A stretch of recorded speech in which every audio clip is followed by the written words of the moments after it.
nacional desde varios puntos de vista. Estoy muy contento de tener este encuentro con ustedes y de poder generar un diálogo y poder compartir con ustedes algunas nociones sobre temas de derechos humanos que vayan construyendo un lenguaje común y que nos permitan reflexionar en conjunto sobre el quehacer pedagógico, sobre la escuela. Tengo la suerte de compartir con ustedes el hecho de ser profesor también. Así que me siento muy a gusto y muy grato de poder compartir esta sesión. Bienvenidos a este curso. Muchas gracias, Enrique. Y como les decía, vamos a desarrollar hoy día una jornada que va a tener dos momentos, en los cuales vamos a contar en el primer momento con la participación del equipo de educación del Instituto Nacional de Derechos Humanos, quienes nos van a presentar el marco general de esta actividad y el marco general de los derechos humanos hoy. Y posteriormente vamos a tener un trabajo un poquito más corto para, con los tutores, ¿verdad? Poder conocer los tutores de cada una de las aulas en las cuales ustedes están participando y también fundamentalmente poder darle ahí algunas indicaciones respecto de la plataforma y cómo vamos a, el trabajo que se viene a continuación. Así es que sin más preámbulos, para partir con la jornada de hoy, le voy a dar la palabra a Paloma. Paloma, ¿comienza? ¿O quién? Para que comience con la presentación del instituto sobre ya las temáticas que vamos a trabajar en este curso. Así que Paloma, hola, buenas tardes, ¿cómo estás? Hola, buenas tardes. Yo voy a dejarles un mensajito por el chat para que ingresen a www.menti, pero quien va a dar la exposición es el jefe de la unidad de Promoción, Educación y Participación, que es Enrique Azúa. Así que él va a estar a cargo de la presentación aquí con María de los Ángeles Villaseca, que también la van a ver por ahí. Vamos a estar ayudando con las actividades que vamos a estar realizando, ¿ya? Así que bienvenidas y bienvenida a todos. María de los Ángeles, también ahí puedes entonces saludarnos desde el Instituto Nacional de Derechos Humanos para... Hola, bienvenidos a todas y a todos. Es un gusto tenerlos aquí, del entusiasmo que hay en un curso en estos tiempos tan complejos, en que podamos ir compartiendo experiencias y construyendo un mejor mundo para nuestros estudiantes y para nosotros mismos. Así que bienvenidos a todas y esperamos que esta actividad nos sea de mucha utilidad para todos. Perfecto. Bien, pues entonces, Enrique, ahora sí te dejo con la palabra para que puedas comenzar la presentación. Muchas gracias, Jaime. Voy a compartir una presentación y ayudado por esa presentación vamos a ir generando algún diálogo sobre temas de derechos humanos.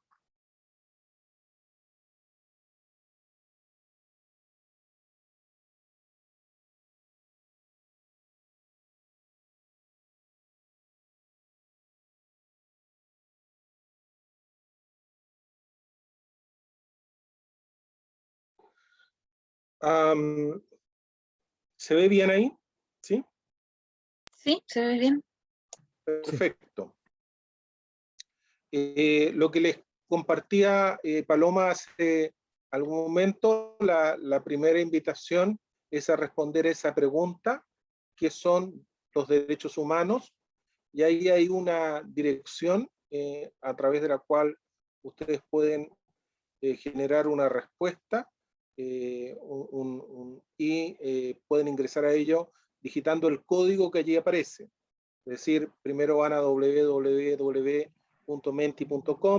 y luego eso a través del teléfono y luego pueden digitar el código que allí aparece, 54595928. Perdón, es que en el chat puse otro código. Ese es el chat que está, el código del perfecto. chat. ¿Ya? Perfecto. Mientras Enrique avanza en la presentación, ustedes pueden ir contestando la pregunta, ¿ya? Se puede ingresar tanto por PC o celulares. Gracias, Paloma. Unas primeras aproximaciones sobre sobre por qué hacemos este curso y por qué lo hacemos junto con el Ministerio de Educación, también con la colaboración de la Universidad Católica de Valparaíso. Ya vamos en la tercera versión y hay tres razones que son las que se expresan ahí. En primer lugar, hay una obligación del Estado, que es la obligación de educar en derechos humanos.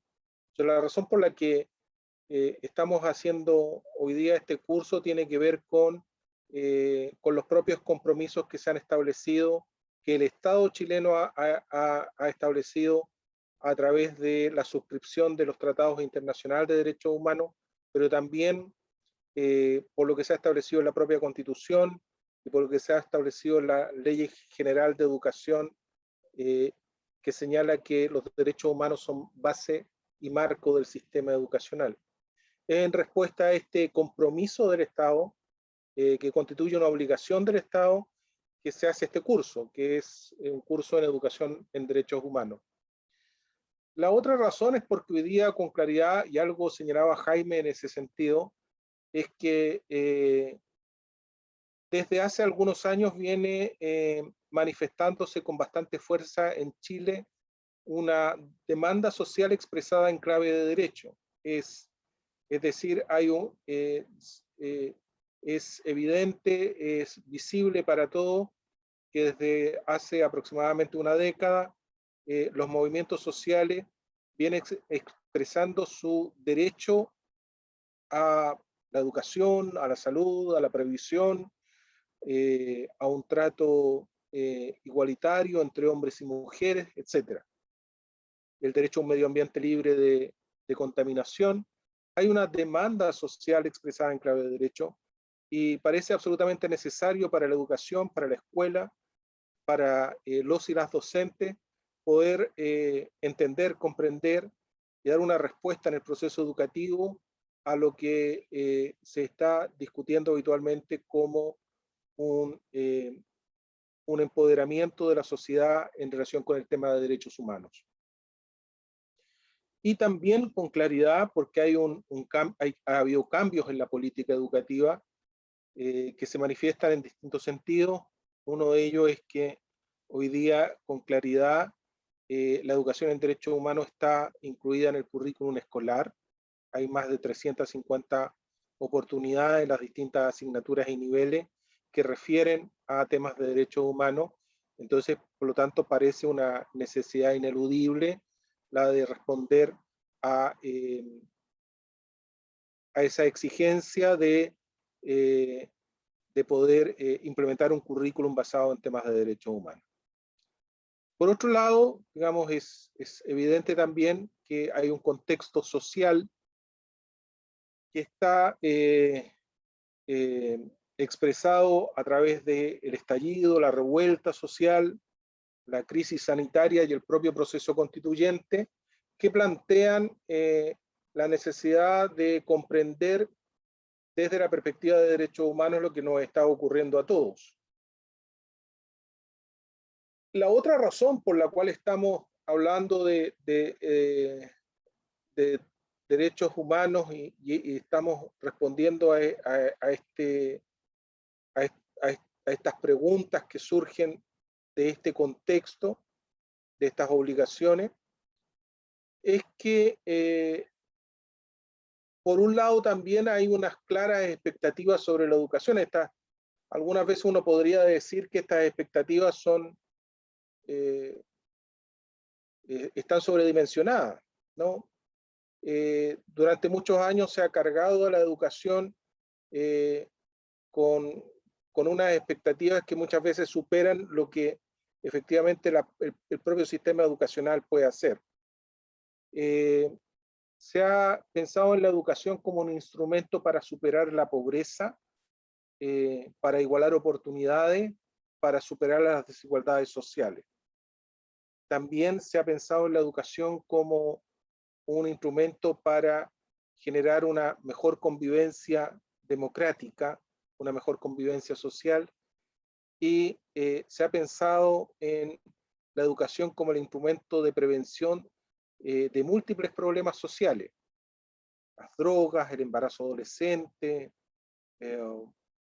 la violencia, etcétera. Sin duda que la educación contribuye a solucionar y a enfrentar todos estos problemas, pero sin duda también la educación no es el instrumento o la solución por sí sola para todos esos problemas, sino que es un elemento que contribuye más. El curso en ese sentido entonces tiene la idea de poder entregar algunas nociones, algunos conceptos sobre derechos humanos que permitan dimensionar con más claridad lo que desde una perspectiva de derechos la educación puede aportar a, como dijo, digamos, María Paz en algún momento, digamos que todos nos reconozcamos como sujetos de derecho, que reconozcamos a otros como sujetos de derecho y que juntos, digamos, podemos construir una cultura de derechos humanos.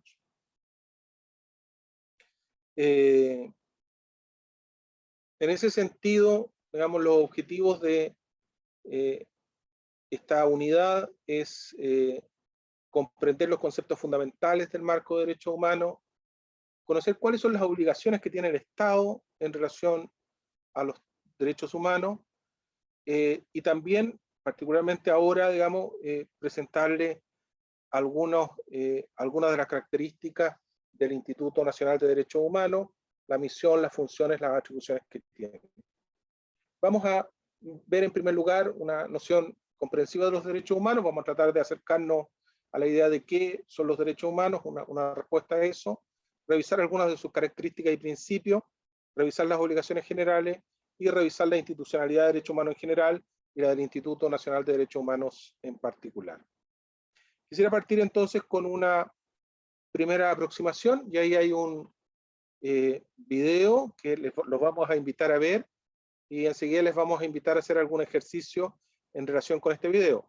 Yo voy a dejar de presentar acá para que María de los Ángeles pueda proyectar ese video y podamos de esa manera, digamos, ustedes puedan ver este video.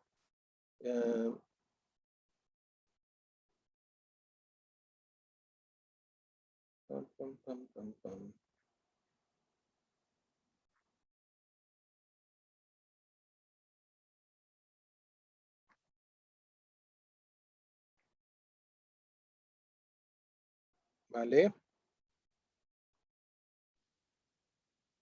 Estoy en ese proceso. No Muy sé si, bien. Pablo, ¿quieres mostrar los avances de la pregunta mientras?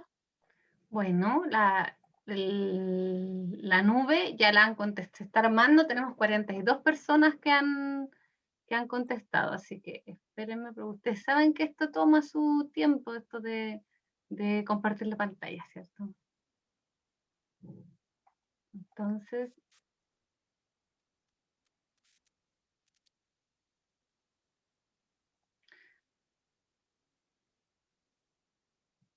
ahí está. ¿Están viendo la nube ya? Se ve. Así que vemos que las palabras con las que ustedes asocian derechos humanos, las que más se han repetido tienen que ver con igualdad y dignidad. Pero también aparece respeto, libertad, y vamos viendo que se mencionan algunas de las que nosotros después vamos a ir trabajando, que son las características, ¿cierto? Aparecen inherentes, universal, aparece también respeto. Así que bueno, la idea es que durante el transcurso de la presentación, quienes aún no han podido contestar se vayan sumando, porque después van a poder ver cuál fue la nube de que es como la primera fotografía, ¿cierto? El día que estamos comenzando.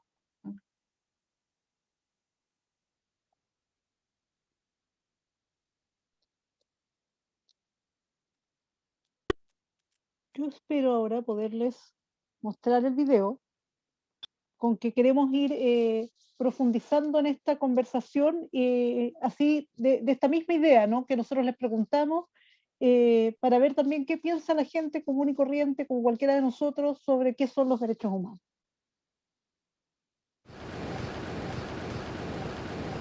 ¿Los derechos humanos?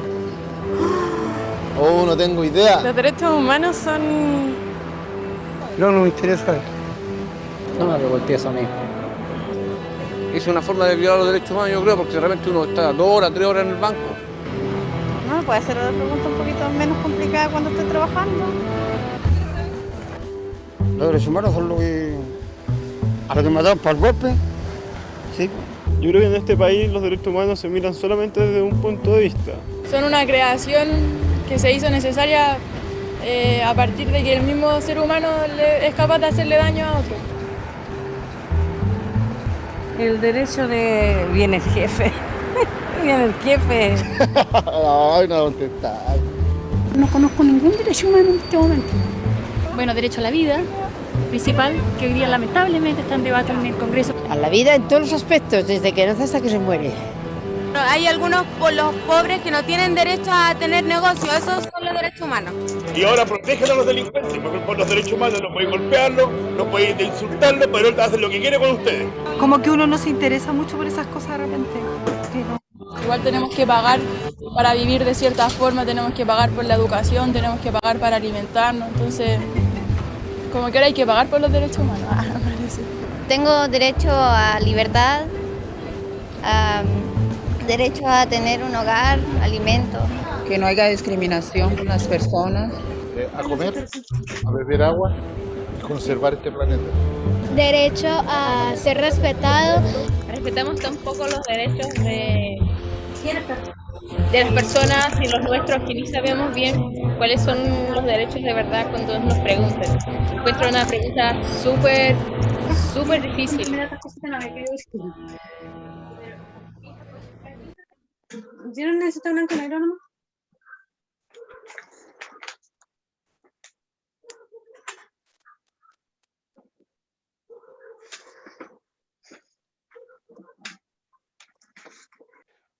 Bueno, ¿les gustó el video? Vamos a ver. Hay unas preguntas ahí que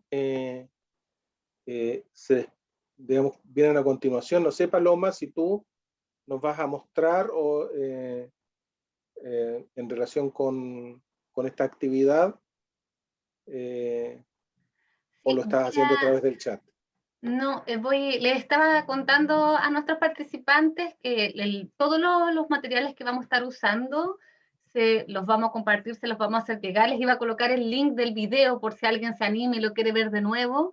Pero Male ahora en un ratito nos va a mostrar el Padlet, que también les puedo copiar la dirección por el correo, por el chat, para que puedan ingresar. La idea es que ustedes puedan escoger una de las opiniones que dieron algunas de las personas, algunos de los testimonios, y nos señalen por qué escogen ese testimonio, qué fue lo que les llamó la atención. ¿Ya? Ahí la Male ya está mostrando el Padlet y vamos a colocar en el chat el link para que puedan verlo y empezar a contestar. ¿Ya? Acá está les acabo de colocar en el chat la dirección del Padlet. Y ahora les comparto el video por si después lo quieren ver, ¿ya? Vamos a dar unos minutitos para eso. Pero si alguien quiere, ¿cierto?, compartir alguna impresión. Sí, para poder llenar el Padlet, para quienes no han tenido la oportunidad de usar esta herramienta, se pincha sobre el signo más que hay debajo de la foto y ahí ustedes pueden escribir sus comentarios. Tal vez recordar la pregunta. La idea es que de estos 10 comentarios, que fue las personas que dieron sus testimonios en este video, ustedes puedan escoger el que más les llamó la atención y comentarnos por qué les llamó la atención.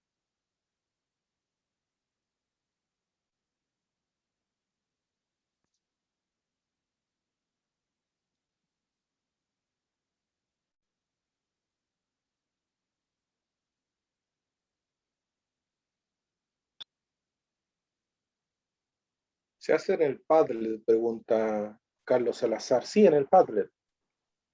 Sí, tienes que, donde dice el circulito más, ahí tú pinchas y puedes dejar tu opinión.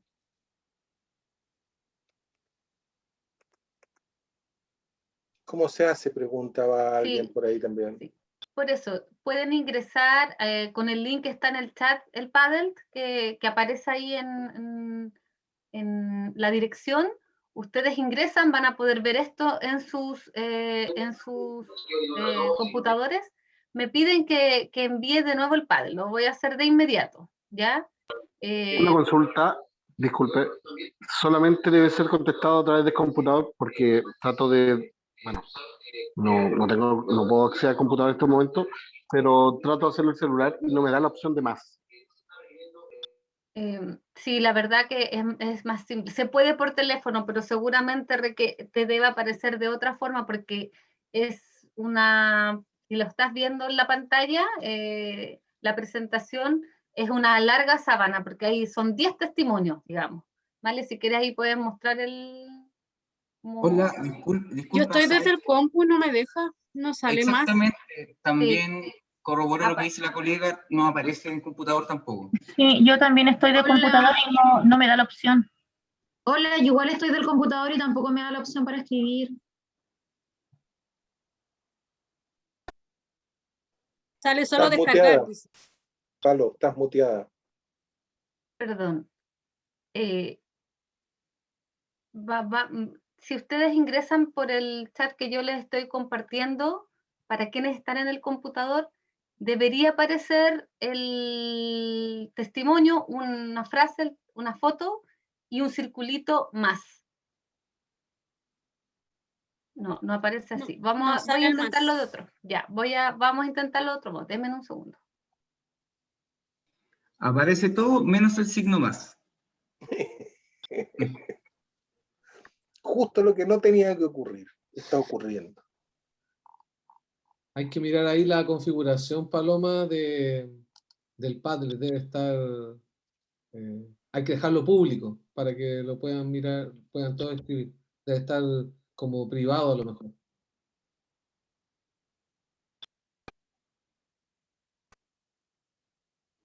En comentarios, permitir que los comentarios ahí, vale, eso es. Disculpen, buenas tardes a todas, a todos. Lo revisé desde el celular y se puede revisar desde el celular y efectivamente, como los demás lo plantean, no aparece la posibilidad de agregar comentarios. Creo que ahora se va a resolver, pero sí se puede ver desde el teléfono, sin ningún... Y ahí está, ya aparece añadir comentarios. Sí, ahora sí se puede. Es funcional. Eso dice. Muchas gracias, Alejandra, y qué bueno, así que ustedes saben que estos son todos los desafíos que tenemos con la tecnología y insistir en que es primera vez que damos este curso así, tenemos a 70 personas conectadas, así que hay un poquito de paciencia. Ustedes seguramente han pasado más veces por nosotros que por esta misma situación.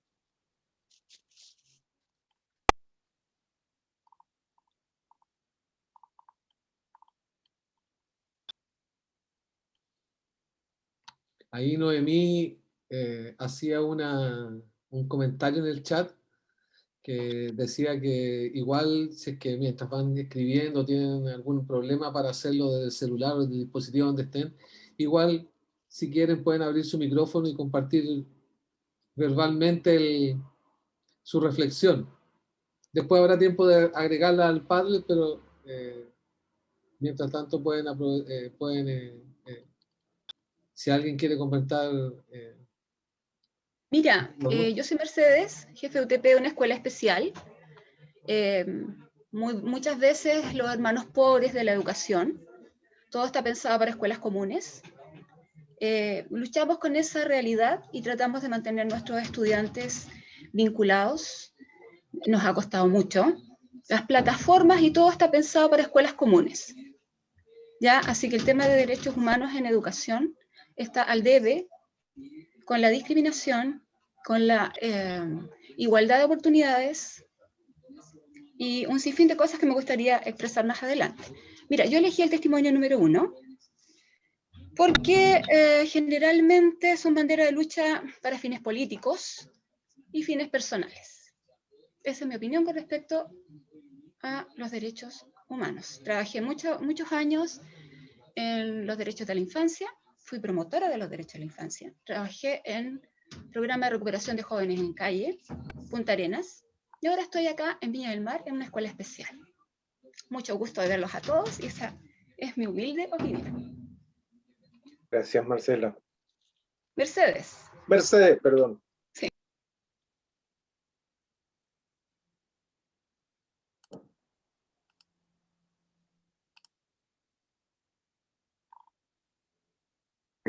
Hola, buenas tardes. Hola. Mi nombre es Daniel. Yo elegí el testimonio número... dame un segundo. Es el número... Se lo doy inmediatamente. El número 9. Generalmente cuando la persona plantea de que los derechos humanos prácticamente se está protegiendo hoy en día a la delincuencia, a los golpes. Generalmente la gente suele confundir derechos humanos con lo que tiene que ver del rango de derechos civiles. Y eso pasa principalmente porque no hay un conocimiento establecido incluso dentro de la misma educación, donde se separen claramente esto. Recién ahora, con todo esto de la educación ciudadana, estamos entregando nuevamente algunos conocimientos que normalmente en la misma sociedad se han dejado de lado por parte de la cultura social que nosotros tenemos. Muchas veces, como decía, los ligan netamente el derecho humano con la dictadura, entendiéndose también que derecho humano la violación de los derechos humanos se entiende como toda violación que hace el Estado a sus ciudadanos. Por lo tanto, yo creo que ese es un gran problema hoy en día en la sociedad, y lo que cuesta que se entienda, sobre todo en la educación, en los muchachos, hacerlos comprender esta diferencia, porque no es parte del cotidiano de los conceptos que manejan los niños. Muchas gracias, Daniel. ¿Alguien más? Buenas Carlos. tardes. Solo Javier, había sí. levantado la mano ahí. Carlos primero. Bueno. Hola. Buenas tardes. Bueno, la verdad las cosas que en relación a la educación en derechos humanos, efectivamente Chile está muy al debe. Recuerden que recién en 2010 surge el Instituto Nacional de Derechos Humanos, después de una larga batalla para que eso ocurriera. Y claro, y es muy interesante que el instituto esté detrás, digamos, de este curso que yo venía persiguiendo hace rato y que por fin pudimos hacerlo, digamos. Ahora, efectivamente, dentro de las opiniones que se vierten en el video, se demuestra lo que es una realidad hoy. Es decir, cuesta mucho conversar de derechos humanos, porque cada vez que uno coloca en la conversación el tema, inmediatamente te miran como con cara de sorpresa, porque pareciera ser que hablar de derechos humanos lo hablan solamente las personas que pertenecen a un sector ideológico, político, etc. O una cultura, digamos, distinta. Entonces, creo que efectivamente el desconocimiento pasa porque en general hemos vivido como sociedad de espaldas a este tema. Y hemos asociado o hemos intentado intencionar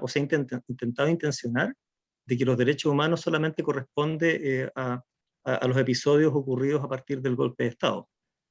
Sin embargo, sabemos que es mucho más complejo y que es un edificio en construcción difícil y muy inestable al mismo tiempo. Es casi como un castillo de naipes, porque por otra parte sabemos que a medida que la sociedad demanda derechos, también la respuesta de quienes detentan el poder en las distintas esferas es fuerte y muchas veces, digamos, viene a romper esa posibilidad. De hecho, por ejemplo, yo he estado pensando harto rato en estos días respecto de lo que puede pasar en Chile producto de lo que va a ser la Convención Constituyente. O sea, y lo veo muy, muy cercano a lo que ocurrió en los años, digamos, 20 del siglo XIX, en el sentido de que no vaya a ser cosa que tengamos una constitución muy abierta, muy grande, muy ideal, y sencillamente de nuevo vengan, digamos, las fuerzas digamos, asociadas, digamos, a lo establecido y se retroceda más incluso de lo que estamos. Entonces, claro, los derechos humanos, si bien es cierto, surgen a mediados del siglo XX, tal como los conocemos. Carlos, Ha pasado, sí, eso, muchas gracias. Eso, disculpa, digamos, para que tengamos todos posibilidad de expresarnos. Okay, gracias. Es que me gracias, emociono. Carlos, muy interesante. Voy a hacer el malo de la película y cortar aquí con las opiniones que hemos recibido. Ustedes pueden seguir haciéndolo a través del Padlet por razones de tiempo, básicamente de poder avanzar un poco más en esto. Male, si tú puedes dejar de compartir, por favor, la vista del Padlet. Gracias. Lo que ustedes estaban señalando me parece que es bastante expresivo y claro de lo que nos ocurre a todas las personas, pero yo diría en particular a las personas que somos adultas, y es que nos acercamos al tema de los derechos humanos desde una determinada experiencia, nos acercamos al tema de los derechos humanos desde un conjunto de conocimientos, algunas veces conocimientos que son más o menos completos, más o menos parciales, más o menos fraccionados, más o menos integrados, o más o menos contradictorios incluso, y también nos acercamos a los derechos humanos de determinadas opiniones. Todo eso es súper importante para este curso, es decir, las experiencias que ustedes tengan, los conocimientos y las opiniones, porque precisamente la idea es poder integrar todo aquello en este curso.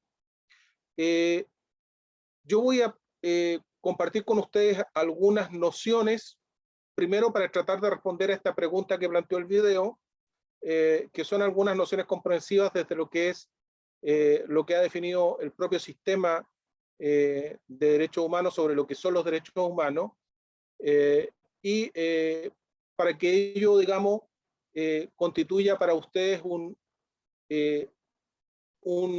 referente desde donde mirar sus propias opiniones, sus propias experiencias y sus propios conocimientos.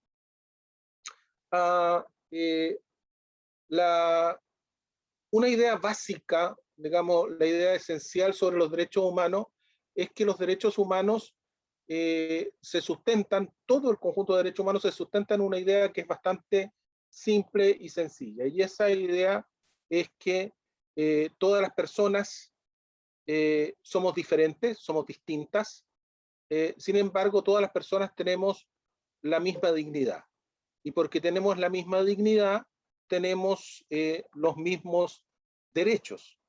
Este reconocimiento de la dignidad supone dos cosas. Supone reconocer que todas las personas somos seres valiosos, digamos, y la segunda idea es que todos somos igualmente valiosos. Este es el reconocimiento básico de la dignidad humana, y sobre esta idea se sustenta, se construye la idea de los derechos humanos. Y en función de esta idea de que somos todos distintos, pero que somos igualmente valiosos porque tenemos la misma dignidad, se establecen el reconocimiento de dos facultades que tenemos las personas. Una que es poder limitar el ejercicio del poder público, poner límites al poder público, y por otro lado, tener acceso a ciertas condiciones de existencia acordes a nuestra dignidad. Tanto la limitación del poder como estas condiciones de existencia es lo que constituye la idea del trato digno. En definitiva, entonces, este reconocimiento de la dignidad a todas las personas por igual supone también un reconocimiento de ciertas condiciones que son concordantes con esa dignidad. Esta es una primera idea, entonces, que está contenida en el preámbulo de la Declaración Universal de Derechos Humanos y que es la que allí se señala en la lámina.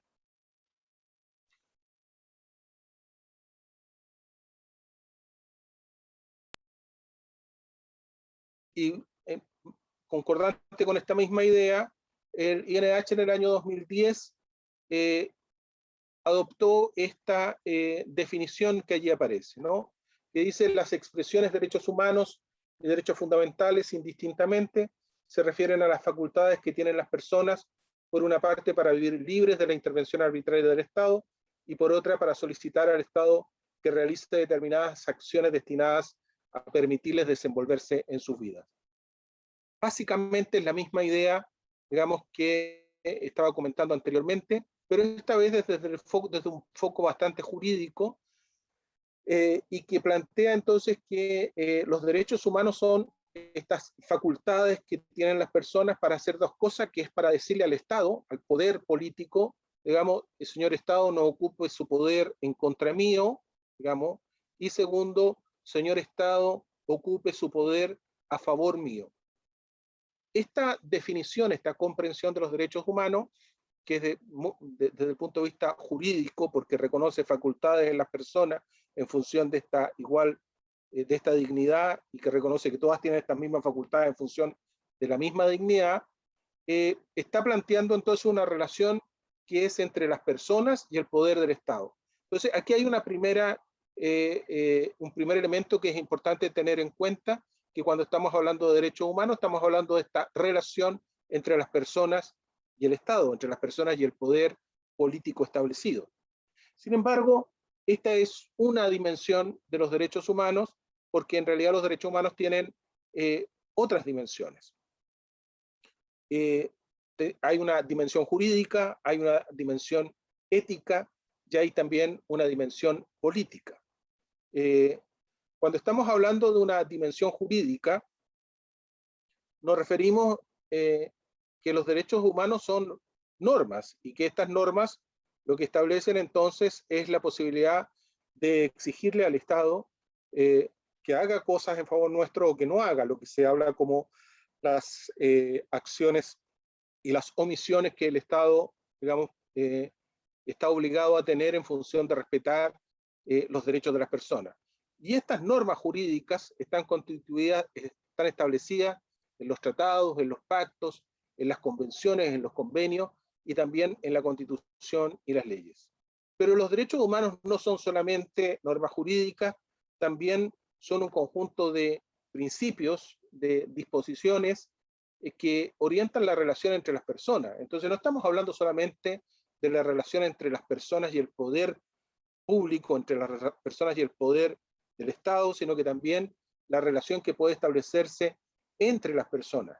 Esto tiene que ver con que las personas se reconozcan a sí mismos como sujetos de derecho, pero que reconozcan a los otros también como sujetos de derecho. Y que en función de ese reconocimiento establezcan unas relaciones de respeto entre todos, ¿no? Esta entonces es una relación que es horizontal, no es solamente vertical. Y hay una tercera dimensión que refiere a lo que es la dimensión política de los derechos humanos, porque los derechos humanos plantean un ideal común, un ideal de sociedad, un ideal de convivencia, un ideal de trato entre las personas y el poder, y ese ideal es eso, es un ideal, y por lo tanto al reconocerlo como tal se reconoce que no es una realidad, y que por lo tanto hay una brecha entre la realidad que se constata y el ideal al que se aspira, ¿no? Algo de eso salió en lo que ustedes estaban señalando hace algún momento como una primera aproximación, cuando decimos, mira, en realidad los derechos humanos, se habla de ellos, pero la verdad es que, digamos, no son una realidad para la gente con la que yo trabajo, o no son una realidad completamente en la sociedad en que vivimos. Por lo tanto, entonces, los derechos humanos, al plantear un ideal común, lo que están planteando también es la idea de la transformación social. O sea, es necesario transformar la sociedad, transformar las relaciones, transformar estructuras, para poder avanzar hacia la consecución del ideal al que se aspira. Cuando estamos hablando entonces de derechos humanos, estamos hablando de estas tres dimensiones, digamos, de que es jurídica, ética y política. Estamos hablando entonces de los derechos humanos como normas, como principios, pero también como un ideal. Cualquier intento de reducirlo a una sola de estas dimensiones nos va a dar una idea parcial de lo que son los derechos humanos. Una comprensión más inclusiva de los derechos humanos supone entender entonces estas tres dimensiones de los derechos humanos. Los derechos humanos tienen ciertas características que los distinguen de otros derechos. Esto es importante porque nos permite reconocer cuando estamos hablando de derechos humanos y estamos hablando de otros derechos que no tienen las mismas características. Y una de las características, en base precisamente a esta primera comprensión, a esta primera aproximación que les comentábamos al principio, es que los derechos humanos son universales, es decir, son para todas las personas sin distinción alguna. Y sobre la base de esta idea de que son universales y que se reconocen a todas las personas, es que se funda la idea también de igualdad en dignidad, ¿no? Igualdad en dignidad y derechos. Los derechos humanos también son inalienables, es decir, no se pueden sacar, no se pueden quitar, no se pueden vender. Directamente relacionado con ello, podríamos decir que los derechos humanos también son imprescriptibles, no tienen fecha de vencimiento, no caducan por determinadas circunstancias o situaciones. Los derechos humanos pueden en algún momento, bajo una situación particular, suprimirse temporalmente y algunos derechos, pero los derechos humanos no vencen ni caducan. Los derechos humanos son indivisibles e interdependientes. Los derechos humanos en conjunto protegen esta dignidad y este ser valioso de los derechos de las personas. Son interdependientes porque unos están relacionados con los otros. A modo de ejemplo, digamos, si no tenemos educación, si no tenemos derecho a la educación, hay una serie de derechos que se van a ver comprometidos. Es probable que no podamos ejercer con claridad o en las mismas condiciones el derecho al trabajo, el derecho a la salud, el derecho a la participación, el derecho a elegir o ser elegidos, derechos civiles o derechos políticos pueden verse conculcados si es que no tenemos derecho a la educación. Y los derechos humanos, con las mismas características anteriores de inalienabilidad e imprescriptibilidad, son también, digamos, irrenunciables. Este conjunto de características es lo que hace que los derechos humanos sean distintos de otros derechos. Algunas que estén establecidos en las leyes comunes o que sean solamente para un determinado grupo de personas. Los derechos humanos, decíamos al principio, lo que buscan es proteger ciertas condiciones de convivencia, ciertas condiciones de vida, ciertas condiciones de trato, ciertas condiciones de participación. En términos generales, los derechos humanos abarcan este conjunto de condiciones que hacen posible la protección de la dignidad en la que se funda la idea de los derechos humanos. Si ustedes se fijan en este esquema, es posible que podamos distinguir varios tipos de derechos, ¿no? Los derechos civiles, los derechos políticos, los derechos culturales, los derechos sociales, los derechos económicos. Pero si ustedes se fijan, cada esfera que refiere a estos derechos está entremezclada con las otras. Esto significa que en general cuando estamos hablando de un derecho, no resulta tan claramente posible estas distinciones que se han establecido. Es decir, hay ciertos derechos como la educación, que también puede ser considerado un derecho cultural, por ejemplo, porque es a través de la educación que las personas participan de la cultura es a través de la educación que las personas pueden reproducir o transformar la cultura. Y es a través de los derechos como la educación y la cultura que las personas pueden ejercer derechos políticos o pueden ejercer derechos civiles o derechos económicos. Por lo tanto, estas distinciones, la verdad es que no son distinciones rígidas, ni son estancos sólidos o rígidos que distinguen a unos derechos de otros. Además, porque los derechos están absolutamente, digamos, son interdependientes. Y unos derechos influyen en los otros.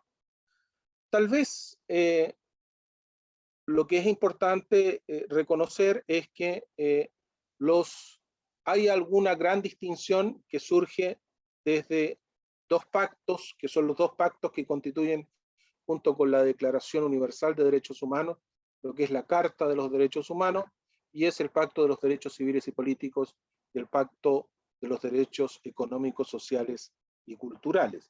Más adelante vamos a ver algunas distinciones entre estos grupos de derechos. Los derechos, aparte de tener características, comparten también ciertos principios. Los principios, así como las características, lo que hacen es distinguir a los derechos humanos de otros derechos. Los principios lo que hacen es establecer algunos criterios que son comunes a todos los derechos. Por ejemplo, el principio de igualdad y no discriminación es aplicable al conjunto de los derechos porque el conjunto de los derechos debe ejercerse bajo el principio de igualdad y no discriminación. De la misma manera, el conjunto de los derechos debe hacerse, digamos, pensando en el ejercicio del derecho a la participación, que es no solamente el derecho a tener derechos, sino el derecho a participar en la definición y en la implementación de esos mismos derechos. Otros derechos, como el máximo de recursos disponibles para los derechos económicos, sociales y culturales, o los derechos de no regresión, que es decir, no retroceder respecto de lo que se ha avanzado en la conquista de algunos derechos, o el derecho pro persona, que significa que tenemos derecho a que se nos apliquen, digamos, la ley que más nos favorece para el ejercicio de nuestros derechos. Y todo el conjunto de los otros derechos es un conjunto de criterios y principios que deben aplicarse al conjunto de los derechos. Los derechos humanos, como vimos al principio, suponían una relación entre un sujeto, que es el sujeto de derecho, al cual se le reconocen ciertas facultades, que son las facultades de exigir al Estado y a otros, que lo vamos a ver, digamos, el que hagan o no hagan ciertas cosas en favor nuestro para el ejercicio de nuestros derechos. Y esos sujetos de derecho, como ya dijimos, de acuerdo a este principio básico de la universalidad, se reconoce a todas las personas, sin distinción. Ahora, los sujetos de derecho suponen que hay alguien a quien exigirle, y estos son los sujetos de obligación. Y el principal obligado bajo el concepto de derechos humanos es el Estado.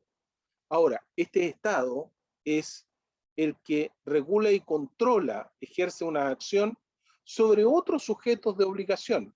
Las empresas, por ejemplo, que también son sujetos de obligación porque tienen obligaciones en relación con las personas y referidos a temas de medio ambiente, referidos al tema del trabajo, referidos al tema de la inclusión, etc. Y también en relación con las personas. Es decir, las personas también somos sujetos de obligación porque tenemos obligación con las personas, con las otras personas. Y es el Estado el que tiene la obligación, así como de respetar, tiene también la obligación de proteger a las personas de lo que pueden hacer otras personas y lo que pueden hacer las empresas.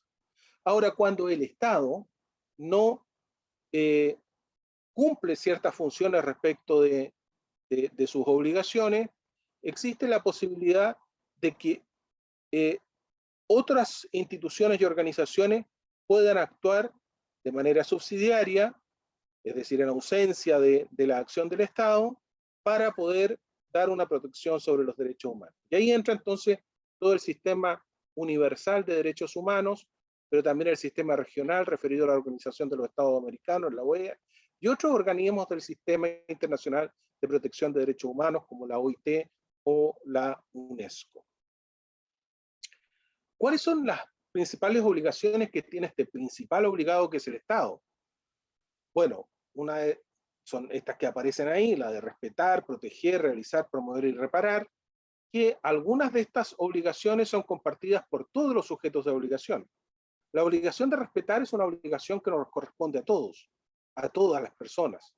Y esa obligación se refiere a una cosa muy sencilla, y es que respetar implica no violar los derechos de las personas, no violar los derechos de otros. Básicamente, esta obligación de respetar que tiene el Estado es no impedir el acceso o la realización a derechos por parte del Estado. Esa primera obligación se complementa con otra que tiene el Estado, que es la obligación de proteger. Es decir, no solamente tiene la obligación de no violar los derechos de las personas, sino que además tiene la obligación de evitar que otros violen los derechos de las personas. Además de estas dos obligaciones, la de respetar y proteger, el Estado tiene la obligación de realizar. Esto es, digamos, de hacer cosas para que efectivamente las personas gocen de ciertos derechos. Es decir, no solamente me abstengo de no violar los derechos y evito que otros lo hagan, sino que debo hacer cosas para que las personas efectivamente gocen de sus derechos. Hay una cuarta obligación clara para el Estado, que es, y que está muy vinculada con este curso, que es dar a conocer los derechos para que la ciudadanía pueda ejercerlos y exigir su cumplimiento. Una obligación del Estado es claramente que las personas conozcan sus derechos. Básicamente porque en la medida en que las personas conocen sus derechos, tienen más posibilidades de exigirlos y ejercerlos. Finalmente, si todo esto falla y finalmente hay afectaciones o violaciones a los derechos, el Estado tiene la obligación de reparar, digamos, las violaciones que se hayan cometido en relación con derechos humanos.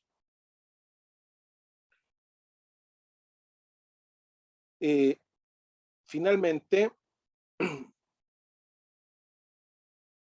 una de las cosas que ha ocurrido, así como se han ido estableciendo desde la Declaración Universal de Derechos Humanos, un conjunto de instrumentos que establecen y fijan los derechos de las personas, se han ido creando instituciones para la promoción y la protección de los derechos humanos.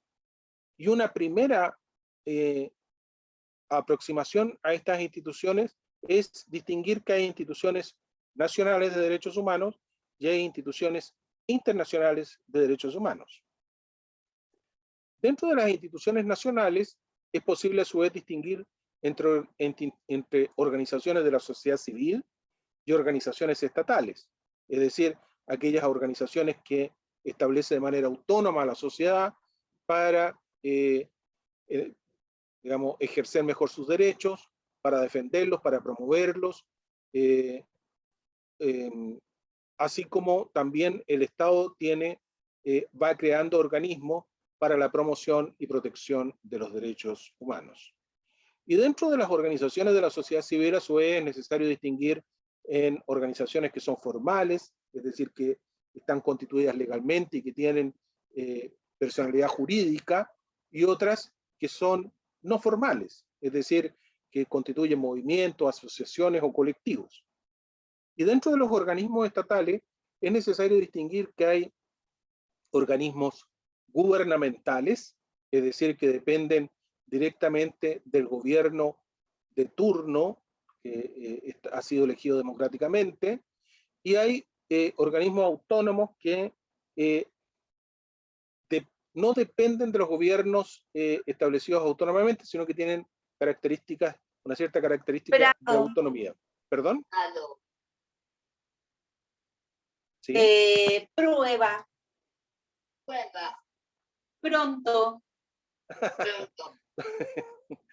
Me parece que es necesario que alguien digamos, silencio un micrófono ahí para todos. Sí, ya lo silencio, no te preocupes. Estábamos justo en la prueba. Sí, Dentro de las organizaciones gubernamentales en Chile, desde hace algún tiempo, es necesario distinguir que tenemos dos, digamos, que es la Subsecretaría de Derechos Humanos, que tiene la importante misión de llevar a cabo lo que es el Plan Nacional de Derechos Humanos, y la Subsecretaría de Derechos de la Niñez. Y dentro de las organizaciones, los organismos autónomos de derechos humanos está la Defensoría de la Niñez, que es distinta, si ustedes se dan cuenta de lo que es la Subsecretaría de Derechos de la Niñez, y el Instituto Nacional de Derechos Humanos. Y además, dependiendo del Instituto Nacional de Derechos Humanos, hoy día tenemos el mecanismo de prevención contra la tortura. A nivel internacional, tenemos una distinción que es igual de organizaciones de la sociedad civil y organismos estatales multilaterales, y dentro de los organismos estatales multilaterales en temas de derechos humanos podemos distinguir el Sistema Universal de Derechos Humanos, que está constituido en este momento por 194 de los 196 estados reconocidos, el Sistema Regional de la OEA, que está integrado por el conjunto de estados que conforman América, y dentro del Sistema Universal podemos decir que dentro de sus principales órganos está el Consejo de Derechos Humanos, el Alto Comisionado de los Derechos Humanos y los órganos de tratados, que son los que se desprenden de cada uno de los pactos y convenciones que se han venido formando.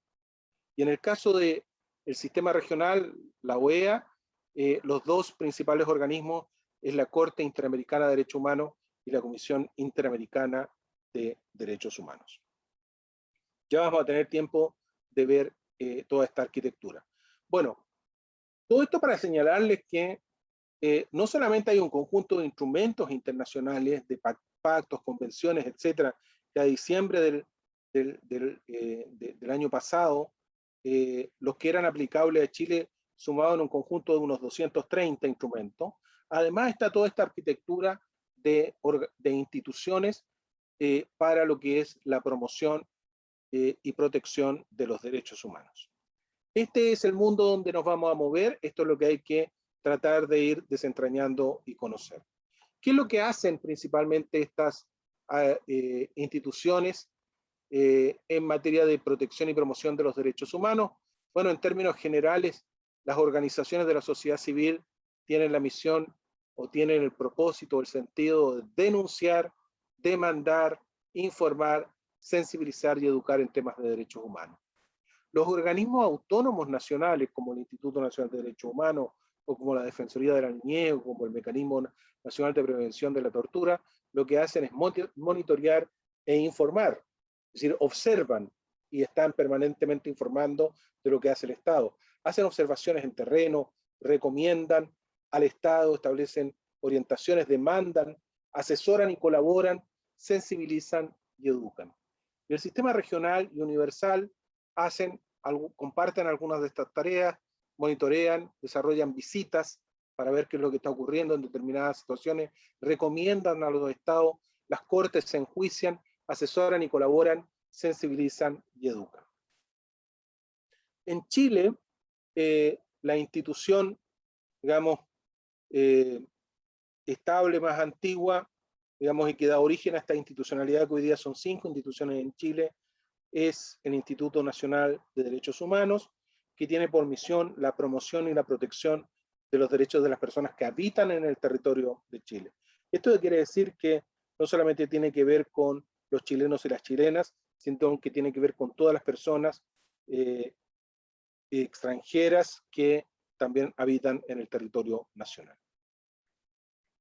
El Instituto Nacional tiene un conjunto de características, es autónomo e independiente, es decir, puede darse su propia organización, puede establecer la forma en que va a distribuir los recursos que provienen del Estado de manera autónoma, es independiente, no depende del Poder Ejecutivo ni de ningún ministerio, sino que de un consejo que está establecido para su dirección, es pluralista, quienes conforman el consejo, máximo órgano que dirige el instituto, provienen de distintas corrientes políticas, ideológicas y religiosas, y es una institución permanente, es decir, digamos, como el resto de las instituciones del Estado, digamos, no tiene una fecha de término.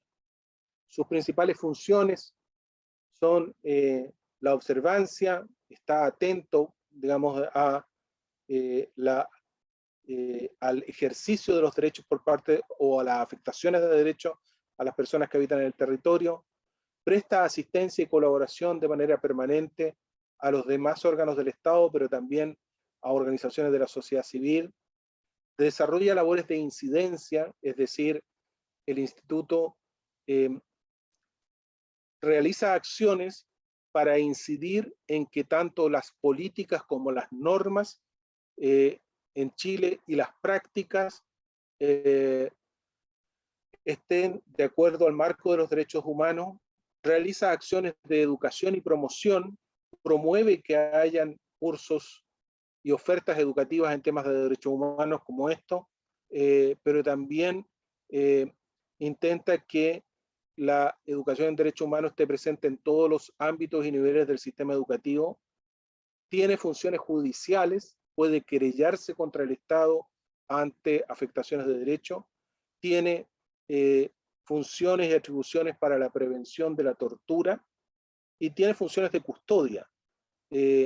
Los informes Valech 1 y Valech 2, así como los archivos de Colonia Dignidad, están bajo la tutela y el cuidado del Instituto Nacional de Derechos Humanos. El instituto, les decía, está dirigido por un consejo, y las personas que ustedes ven ahí son quienes son los actuales consejeros y consejeras que dirigen el instituto. Sergio Mico es el actual director, es uno de los consejeros y fue elegido por el Consejo precisamente para la dirección del instituto para el periodo 2018-2021. Hay 4 de estos consejeros que son elegidos por la sociedad civil, son quienes están en la línea inferior: Margarita Romero, Jerko Lubitich, Branislav Marilich y Consuelo Contreras.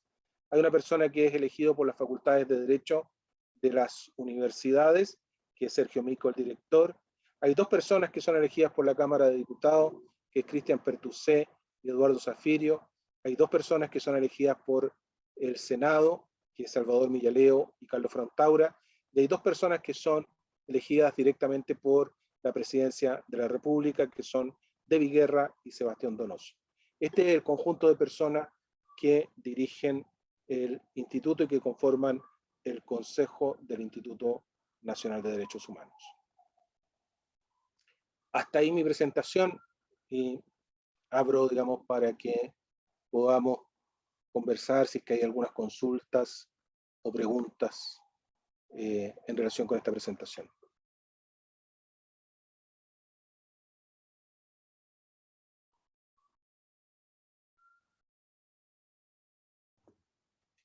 Hola, buenas, por acá Boris.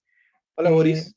2 preguntas bastante sencillas que al menos a mí me quedaron dando vueltas. Si tal vez pudieras profundizar con el tema de la custodia cuando hablabas del informe Valech, porque no sé, mencionaste el tema de que, claro, los custodian, los cuidan, pero en profundidad.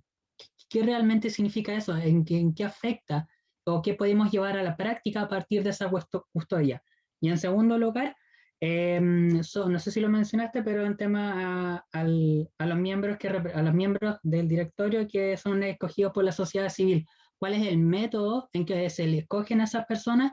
Y si el común de los mortales como nosotros podría eventualmente en alguna oportunidad, por ejemplo, ser escogido. Eso, gracias. Buena pregunta. La función de custodia significa que los archivos que surgieron de la Comisión Valech, es decir, los testimonios, los antecedentes que entregaron las personas, más de 35.000, están hoy día bajo el cuidado del instituto. Eso significa mantenerlos, archivarlos, etc. Y también digitalizarlos, que se está en ese proceso. Y su custodia también significa la posibilidad de que las personas que lo soliciten puedan acceder a esos archivos para, digamos, hacer con ellos lo que estimen conveniente. Y en cuanto al... Sí, espérate, Enrique, disculpa, ¿sí? pero hay que entender que el informe Valech tiene por ley un resguardo de secreto de 50 años, por eso están en custodia los archivos y se requiere de un proceso judicial para hacerlos públicos totalmente. Entonces, el instituto hace la custodia y entrega a los tribunales en función de lo que van dictaminando para poder hacer público y solo es posible entregar a las mismas personas que entregaron esos antecedentes, es decir, no es público como si que usted quisiera solicitar la carpeta de alguien, eso no es posible todavía, se está haciendo, se han hecho varias presentaciones pidiendo la eliminación del secreto, pero esas son las condiciones que establecen por qué hay custodia del material. Eso, y en relación con con si cada uno de ustedes o de nosotros podemos participar de la elección de los consejeros de la sociedad civil. A ver, el instituto, o sea, ¿quiénes son los electores? Los electores de la sociedad civil son organizaciones de la sociedad civil que tienen entre su estatuto, entre sus fines y sus propósitos, los derechos humanos, y que son parte de un registro para, digamos, del instituto. En la actualidad hay unas 150 o 160 organizaciones de derechos humanos que conforman el registro de organizaciones de la sociedad civil para la elección de los 4 consejeros. Y el próximo año, en aproximadamente, no sé, entre diciembre y mayo, es decir, en algunos 10 meses más, tal vez 11, se van a proceder a elegir, digamos, a 2 consejeros para su renovación. La posibilidad entonces de que alguno de nosotros o de ustedes pueda ser elegido tiene que ver con que sea parte de una, o sea propuesto por las organizaciones de la sociedad civil y que sea votado y elegido entre los distintos candidatos que se presentan. Buenas tardes, Enrique. Buenas tardes, Javier. Te quería hacer una pregunta relacionada con el Instituto y Educación. ¿El Instituto Nacional de Derechos Humanos tiene alguna relación incidente en la formulación de las bases curriculares que emanan del Ministerio de Educación, por ejemplo, en los planes y programas de formación ciudadana? Ha tenido una incidencia en los distintos currículum, que es una incidencia que se logra básicamente a través del diálogo y de los informes con el Ministerio de Educación. Así como en concreto te puedo contar lo que ha ocurrido en los últimos años en relación con eso. Lo que ha hecho el instituto, esta unidad en particular, ha sido levantar estándares de educación en derechos humanos, es decir, revisando los instrumentos internacionales, responder a la pregunta de qué es lo que dicen los instrumentos internacionales que debería saber, por ejemplo, un estudiante, una estudiante al egresar de 4º medio después de haber pasado todo su proceso de formación. ¿Qué debería saber sobre temas de derechos humanos?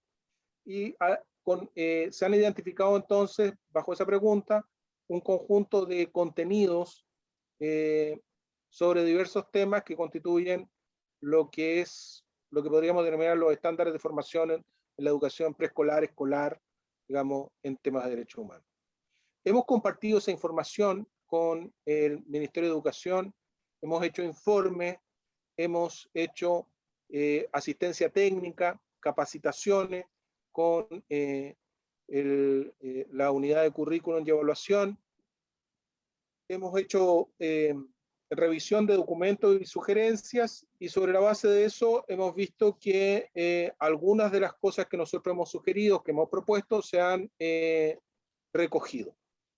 También hemos hecho algo en relación con la por la formación inicial docente, y ahora lo que hemos estado haciendo es hacerlo en relación con la formación de profesores y profesoras a través de estudios de brecha de las distintas carreras de pedagogía en básica específicamente, que dictan las 32 universidades que nos dictan.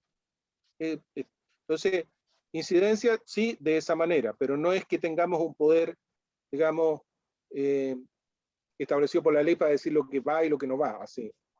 Quien tiene esa facultad es el Ministerio de Educación, y ojalá que pueda tenerla sobre la base de procesos cada vez más participativos con toda la comunidad. Gracias.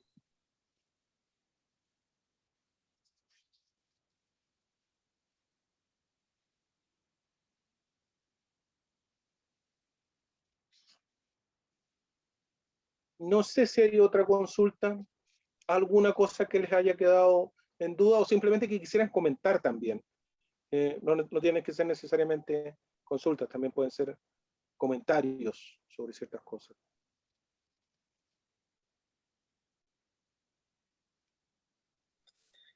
Hola, buenas tardes. Hola, Álvaro. Hola, bueno, más que un comentario, viendo más o menos el proceso de selección respecto a los miembros del directorio, es pregunta, yo creo que, pero porque no he leído todavía la ley que me comunicaron a través del chat respecto a los requisitos para los miembros del directorio, pero mi pregunta es si es que podría llegar a existir algún sesgo de carácter político en cuanto a los nombramientos tanto del legislativo como del ejecutivo, o sea, algún tipo de orientación que finalmente, no sé, le entregue resguardo a estos poderes del Estado en torno a los derechos humanos. O sea, gracias Álvaro por la pregunta, hay claridad de sesgo, por así decirlo, en el sentido de que hay 6 de los 11 consejeros que son elegidos por poderes del Estado que son políticos. Es decir, digamos, con claridad, digamos, cuando los consejeros son elegidos por la presidencia de la República, por el presidente o presidenta, con claridad es que probablemente el presidente o presidenta va a designar a alguien que sea afín a su color político. Y en el caso pero como los consejeros duran 6 años en el mandato, y los presidentes se renuevan cada 4, no es posible para un presidente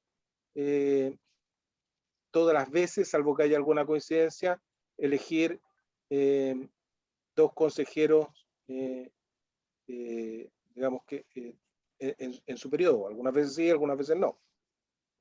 Pero si a uno le tocó 2 veces, al presidente que viene le va a tocar otras 2 veces igual.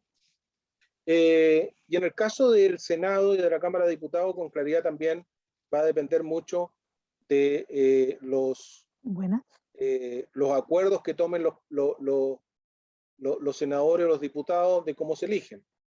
Yo diría que ha primado hasta el momento una lógica binominal en la distribución de los consejeros que elige el Senado y la Cámara de Diputados, distribuyéndose, digamos, un consejero para cada grupo. Pero va a depender en el futuro de cómo se conforme ese Senado, de cómo se conforme políticamente esa Cámara de Diputados. Lo que sí resulta, digamos,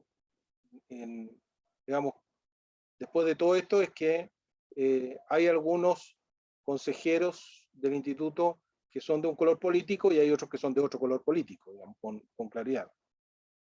Y hay otros que son de un matiz, no sé, digamos, diferentes cromas, por así decirlo.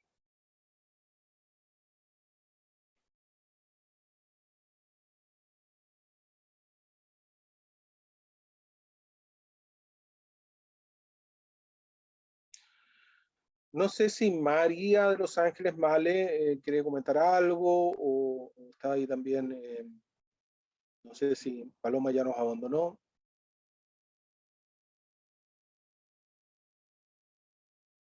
Ahí está Male proyectando la nube. Yo quisiera consultar algo. Sí, Claudio. Quería consultar su punto de vista respecto a cómo se ha ido desarrollando la formación ciudadana en los colegios, entendiendo, por ejemplo, claro, cómo se cortaron varios espacios de participación estudiantil durante la época de la dictadura militar, cómo volvió al ámbito educativo en temas ya en los 90 y cómo se ha ido desarrollando, porque no sé, pues, hoy día, por ejemplo, el tener los consejos de curso pasa de repente por criterios de los directores de los colegios o de los UTP, si consideran importante o no tener esos espacios, porque hoy día siento que, claro, todo el trabajo del, del, del estudiar los derechos, de poder saber cómo defender, si no los conocemos siquiera con los niños, con los trabajadores, nosotros como garantes de derechos, en espacios que están como muy en la nebulosa, como es todo o nada, están a través de los objetivos de aprendizaje, están los objetivos transversales,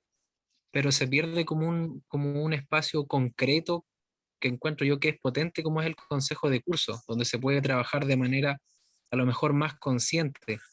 No trabajaba así como, mira, sin querer queriendo, estoy desarrollando esta habilidad o estoy trabajando este tema, sino que sea consciente. Entonces, ahora hace poco hubo una reforma también educacional que estableció, por ejemplo, que en tercero y cuarto medio haya una asignatura de formación ciudadana, pero ¿qué pasa como con este desarrollo? ¿Se va a volver en algún minuto la importancia de generar espacios reales de participación de niños y niñas? ¿O va a seguir como en esta nebulosa? Que a mí me pasa en particular en mi colegio, que queda como en todo y nada, ¿no? De responsabilidad, se ven historias, se ven lenguajes, pero es un trabajo muy inconscientemente de repente de parte de los docentes. No, me parece, Maximiliano, muy interesante la reflexión y la consulta sobre este tema. Es un tema largo, digamos. Podría decir un par de cosas o tres cosas, digamos, para complementar lo que tú has dicho o para poner en diálogo con lo que tú has dicho. Una es que el tema de la formación ciudadana es un tema tan antigua en Chile como el sistema educativo. Es decir, digamos, la creación del Instituto Nacional, que es la primera institución para la educación en Chile y que reúne varios colegios y universidades, etcétera, y al seminario todo junto, se ha creado un primer sistema educativo, se hace para formar ciudadanos. Ese es el principal propósito. Entonces, el sistema educativo nace con la idea de formar ciudadanos. Ahora, a través de la historia, lo que ocurre es que en algún momento se introduce específicamente una asignatura de formación ciudadana y surge con el propósito de tramitar los conflictos sociales que hay en la sociedad. De hecho, digamos, la primera vez que se incluye una asignatura de formación ciudadana a fines del siglo XIX es a raíz de que en Santiago una revuelta social termina con 2 tranvías quemados en Santiago. Y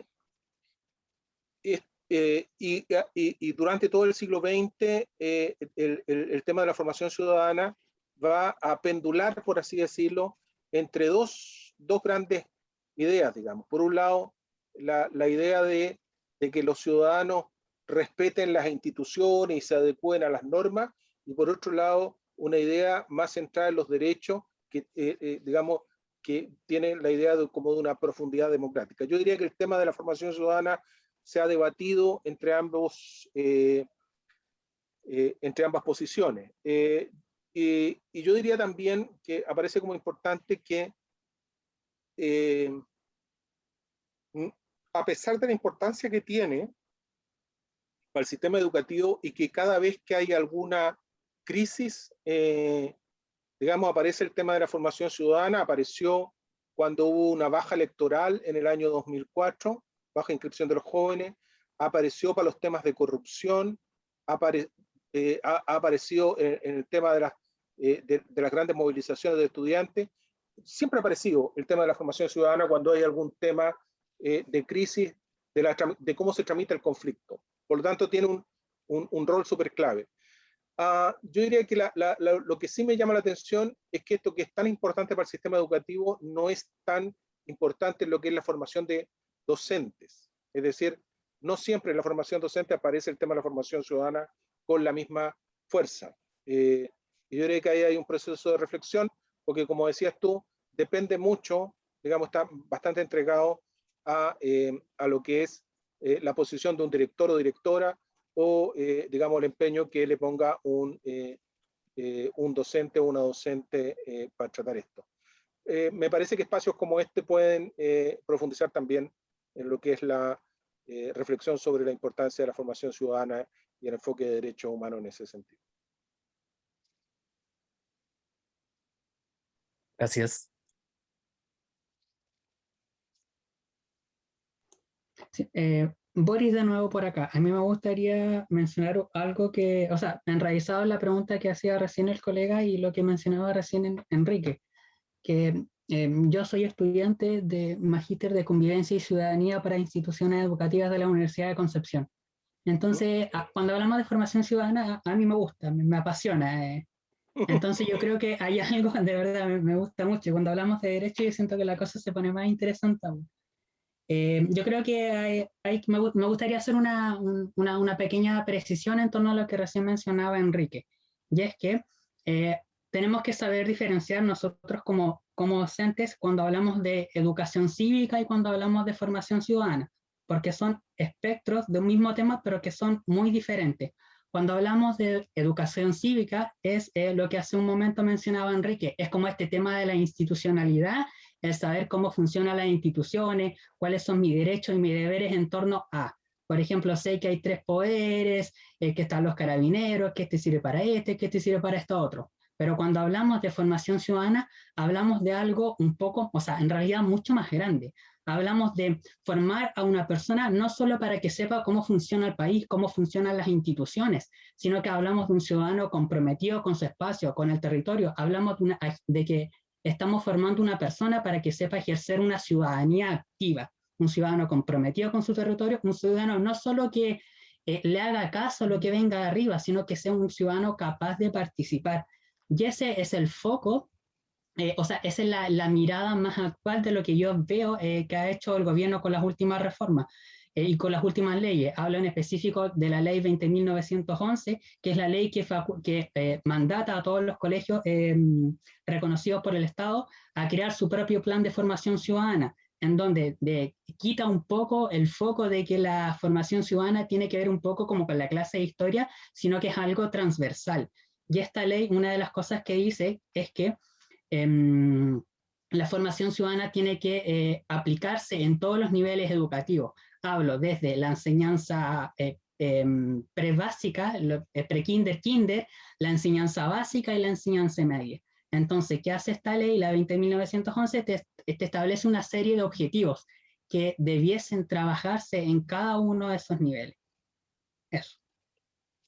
Gracias, Boris, por interesantes aportes.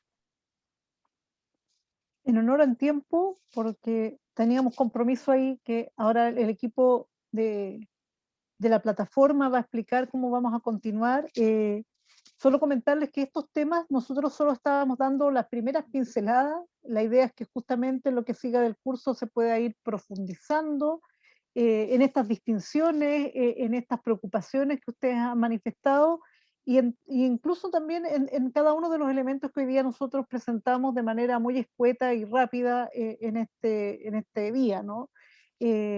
Con sus tutores en grupos más pequeños que les permitan compartir y comentar más profundamente. Hoy día aquí habíamos 72 personas conectadas y obviamente eso dificulta un poco el trabajo más profundo de compartir opiniones, pero este trabajo se inicia simplemente aquí, se va a profundizar en estos elementos que esperamos que puedan ir trabajándolos con mayor profundidad y compartiendo elementos desde su experiencia y de esta preocupación compartida, ¿no? de cómo mejoramos estos procesos en nuestras escuelas. Jaime, tuya la palabra.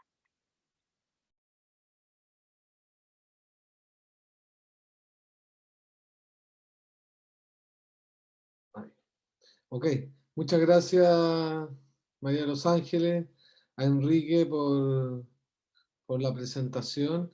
Bueno, yo creo que también agradecerle a los participantes, ¿verdad? A los que están conectados por sus opiniones, su participación y en las actividades que se propusieron.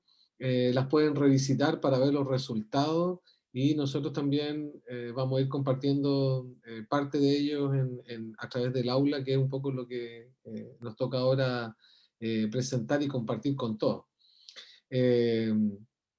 Como bien planteamos hace un momento, al inicio de la jornada, estamos dando inicio a la unidad 1 del curso, y este es un grupo de 150 participantes que están matriculados en el curso. Hoy día hemos tenido casi a la mitad de personas. Así que, a propósito de las preguntas que hay en el chat, igual la sesión va a quedar grabada para que la puedan remirar, visitar. Los materiales van a ser compartidos con ustedes para que los puedan también ver y revisar con posterioridad. Pero en el fondo lo que quería era contarles cómo continuamos con el curso. Ahora vamos a dar inicio a una parte virtual, la cual va a estar guiada, monitorizada, ¿verdad? Por unos tutores, profesores, todos, que tienen una gracia que es muy particular y que se los voy a presentar enseguida, para que ustedes los conozcan, porque son los tutores que seguramente con ustedes ya se han contactado y le enviaron la invitación para esta jornada y le mandaron un mensaje de bienvenida, etc. Los tutores que nosotros tenemos para este curso han sido alumnos de este curso también. Es gente que ya estuvo en las primeras versiones, que posteriormente se han formado como tutores y todos han sido tutores en alguna versión anterior de este programa. Por lo tanto, hemos trabajado con ellos y ellos ya tienen un conocimiento y un manejo de las temáticas que estamos abordando, que seguramente va a ser muy significativo para usted, porque además son profesores que trabajan en escuelas y que están trabajando con el sistema educativo de distintas formas, ¿verdad?, en ella. Así que primero quiero presentárselos para que ustedes los conozcan y los vean, y que ellos también se presenten brevemente. A Joana Vilche, que es tutora, ¿verdad?, de este curso. Joana, si estás por ahí, prendes tu micrófono. Sí, gracias Jaime. ¿Se escucha bien? Sí, perfecto. Ah, ya. Bueno, mi nombre es Joana Vilches, soy tutora del aula 2 y del aula 5. Soy profesora de educación básica y otras cosas más. Y trabajo en una escuela municipal en la ciudad de Limache, en la 5ª región de Valparaíso. Y un gusto estar aquí. Y este nuevo desafío, intentándolo, estoy igual que ustedes, con las mismas clases virtuales y todo lo que conlleva, y todos los pocos tiempos, y todo ese pequeño estrés. Eso. Perfecto, gracias Joana. Ahí está la tutora de las personas que están aquí conectadas, que pertenecen a la aula, ¿verdad? 2 y 5. 2 y 5 que mencionaba Joana. También está Luis Órdenes, que también es tutor del programa. No sé, Luis, ahí estás, ¿verdad? Para que salude a los participantes. Hola, buenas. Me presento, mi nombre es Luis Órdenes. Como muchos de ustedes también soy profesor de colegio municipal, en este caso el colegio Pablo Neruda de Navidad, en la 6ª región, una localidad pequeñita que queda en la costa. Bueno, a modo general, darle la bienvenida a este programa. Es un gran curso, una gran oportunidad, sobre todo para el ámbito de hacer aprehensibles los derechos humanos y llevarlo a la práctica. Entonces los invito a participar en esta oportunidad. Un gusto para mí ser tutor de este año. Ha sido un año difícil, igual que el año pasado, pero se puede. Así que bienvenidos, mucha fuerza, y recuerden, mi nombre es Luis Órdenes y soy el tutor del aula 3. Vale, gracias Luis. Tenemos también a Alejandra Pinto, que ella es de la zona norte, también tutora del aula 1, si no me equivoco, ¿cierto, Ale? Sí, buenas tardes a todas, a todos. Mi nombre es Alejandra Pinto, vivo en Iquique, soy la tutora del aula 1, como mencionaba Jaime. Estoy muy contenta de volver a participar en en este curso tan interesante y que, como ustedes pudieron ver, da para muchas miradas. Aquí hay una mezcla de experiencias tanto personales, de las escuelas particulares en donde trabajamos cada uno de nosotros, que va a permitirnos enriquecer nuestras prácticas. Así que un gran abrazo a los 15 participantes que están el día de hoy de nuestra aula, a Carlos, vi a varios, a Jacqueline, voy a nombrar algunos ya, Nicole, se me van a quedar algunos afuera, Jorge, Álvaro, gracias, te conectaste al final, pero lo pudiste hacer, comprendiendo el trabajo que estamos realizando todos, así que un gran abrazo. Estamos conectados por todos los medios habidos y por haber, así es que van a estar sabiendo de mí constantemente. Un gran abrazo y espero que sigamos creciendo en este hermoso curso que estamos llevando adelante. Muchas gracias. Gracias, Ale. Y el último tutor del aula 4, Cristian Bravo, que también nos saluda para que ustedes lo conozcan, lo identifiquen. Hola, Cristian. ¿Cómo estás? ¿Por ahí? Vi que estabas. Hola, tengo problemas con mi micrófono, no sé si me escuchan. Te escuchamos perfecto. ¿Sí me escuchan? Perfecto, porque yo no los escucho de vuelta, así que me presento brevemente. Mi nombre es Cristian Bravo, soy el tutor del aula 4, sé que suena de fondo es mi perro, dinámicas del teletrabajo. Yo he participado en versiones anteriores del curso como tutor también. Yo me dedico principalmente a apoyar a instituciones del Estado y a organizaciones internacionales en temáticas de educación, así que espero que esa experiencia pueda contribuir también a su formación, a su experiencia durante este curso, y nuevamente dejarles muy bienvenido a que puedan presentar todas sus consultas conmigo y poder acompañarles en este proceso. Así que muchísimas gracias y bienvenidos y bienvenidas. Muchas gracias, Cristian. Y bueno, como les decía, ellos son los tutores, ellos son las personas con las cuales ustedes van a estar permanentemente conectándose, comunicándose, trabajando y viendo todos los temas del curso.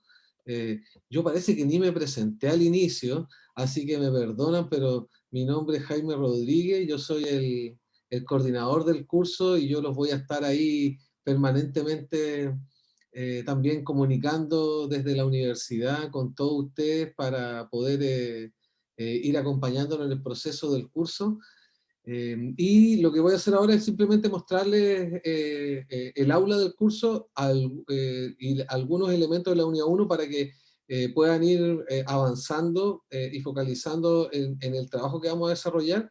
Y en ese contexto, si hay dudas o consultas sobre el aula, también ahora es el momento, digamos, para que tratemos de resolverlas y atenderlas todas, porque yo sé que hay algunas personas que han tenido problemas a lo mejor con su contraseña o con su nombre de usuario para poder acceder, así que si es que tienen algún problema me avisan y lo tratamos de ver ahora.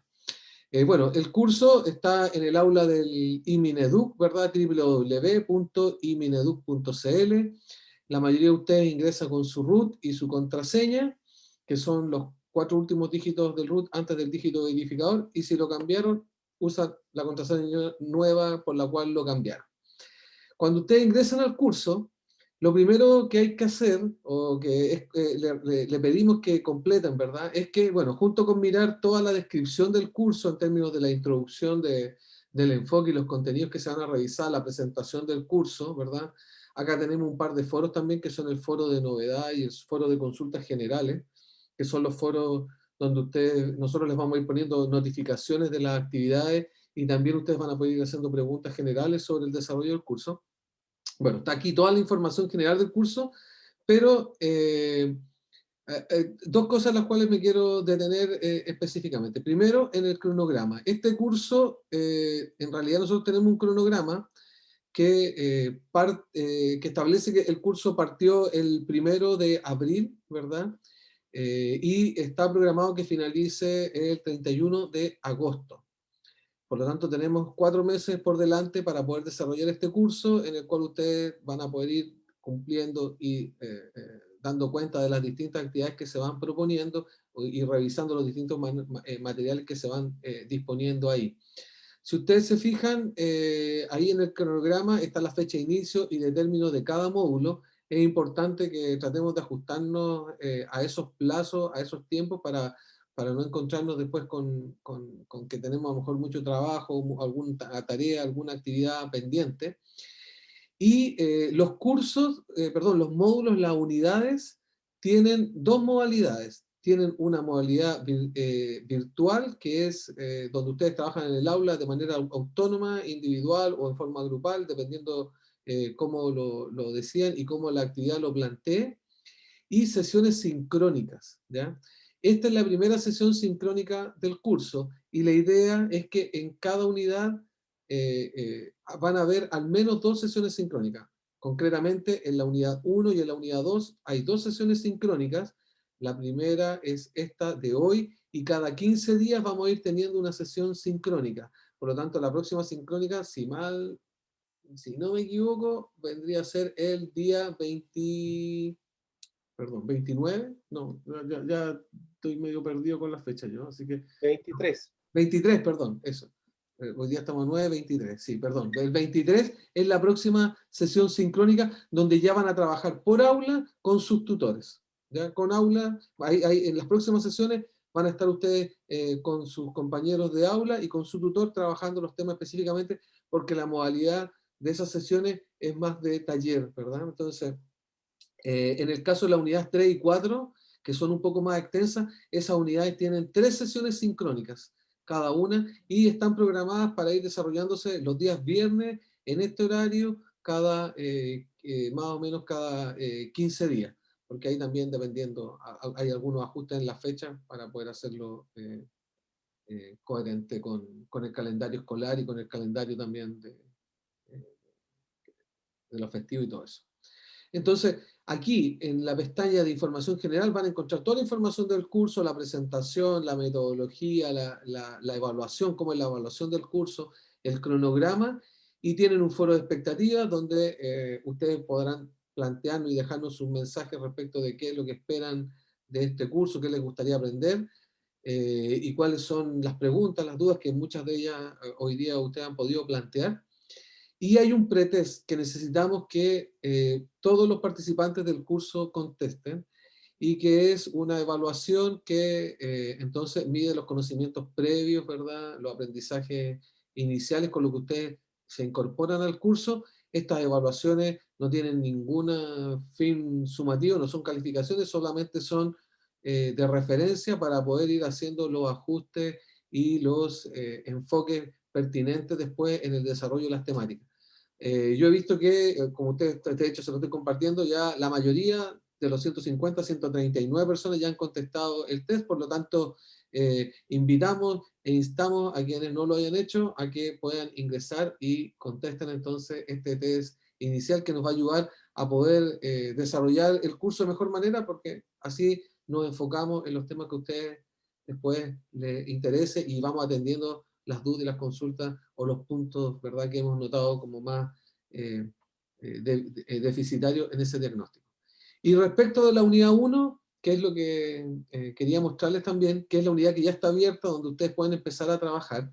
Todas las unidades tienen más o menos la misma estructura. Digo más o menos porque algunas podrán tener algunos temas menos, algunos temas más, y las actividades también van dependiendo la unidad.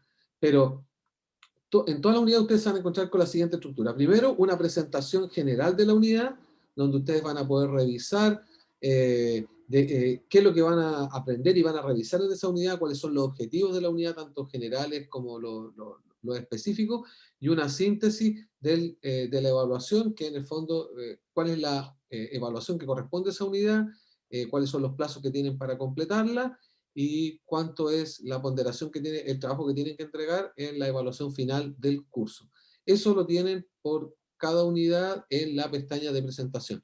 Y de ahí en adelante viene el despliegue de los temas del curso. Entonces, en este caso, ¿verdad?, siempre las unidades parten con una introducción donde hay una presentación general de la unidad. Por ejemplo, el tema de la primera unidad es construir un lenguaje común en torno a los derechos humanos.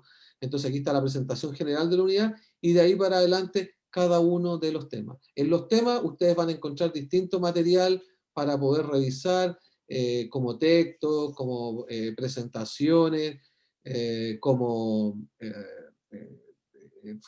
foros, etc. Distintos recursos con los cuales van a poder ir conociendo y avanzando en el conocimiento de las temáticas del curso, y también van a encontrar la actividad sumativa, en este caso, ¿verdad?, la evaluación, la micropráctica que tienen que desarrollar, donde van a encontrar las instrucciones para hacer su micropráctica, ¿verdad?, el lugar donde tienen que subir su micropráctica y la rúbrica con la cual se va a evaluar la micropráctica.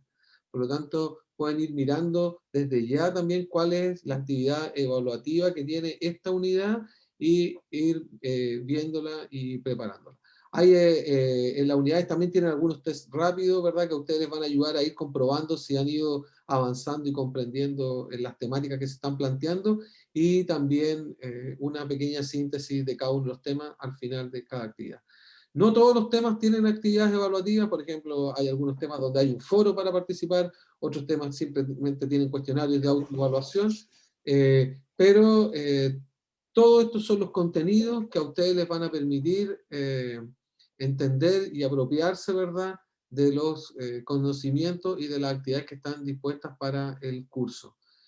Ahí está la presentación del tema 2, que los sujetos, bueno, y el tema 3, la exigibilidad y el sistema de protección de los derechos humanos, y entonces aquí tienen también alguna idea, algunos conceptos de síntesis. Al final, ¿verdad?, hay una actividad de lectura que precisamente da cuenta de una reflexión final de cierre sobre la unidad, en la cual ustedes van a poder compartir y participar.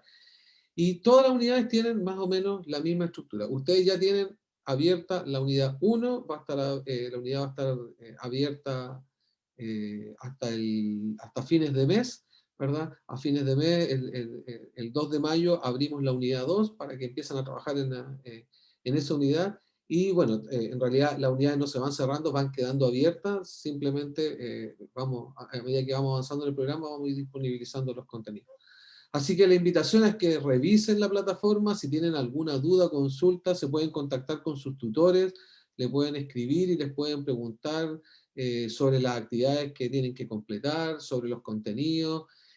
Como les digo, vamos a tener unas sesiones sincrónicas en todas las unidades, ¿verdad?, donde vamos a estar trabajando los contenidos de la unidad y las actividades asociadas con la unidad para que puedan ir avanzando y aclarando dudas, haciendo puestas en común de las reflexiones y de los trabajos que ustedes han desarrollado. Así que esperamos acompañarlo en este proceso y que sea productivo, ¿verdad?, para ustedes. Y cualquier duda, consulta que tengan, ahí están los tutores para que puedan trabajar con ellos, y también, como les decía, me pueden contactar a través del aula para cualquier tema. Lo último que me faltaba, que también estaba en las preguntas, recuerden que a medida que vayamos desarrollando las sesiones presenciales, sincrónicas, perdón, las sesiones sincrónicas, vamos a ir publicando los videos de esas sesiones y vamos a ir publicando los materiales para que ustedes los tengan también, así que no es necesario que estén a lo mejor tomando apunte de lo que están viendo, escuchando, porque después van a tener el video y van a tener la presentación para apoyarse en eso, ¿ya? Así que no sé si hay alguna duda, consulta respecto del aula. Ya tengo anotado, Claudio, que tienes problemas porque no has podido ingresar con tu root. Vamos a chequear cuál es la dificultad que puede estar presentando, que puede estar encontrando, y te escribimos por correo para ayudarte. A veces la contraseña es el problema. Ahí nosotros, lamentablemente, con la contraseña, si ustedes la han cambiado, no los podemos ayudar. Tienen que, a través de la plataforma, ¿verdad?, de la misma, de hecho se los voy a mostrar acá, a través de la misma plataforma del ministerio, www.mineduc, ¿verdad?, tienen que pedir que les reenvíen la contraseña, o le envíen Hay que solicitar, Jaime, discúlpame, que restablezcan la contraseña.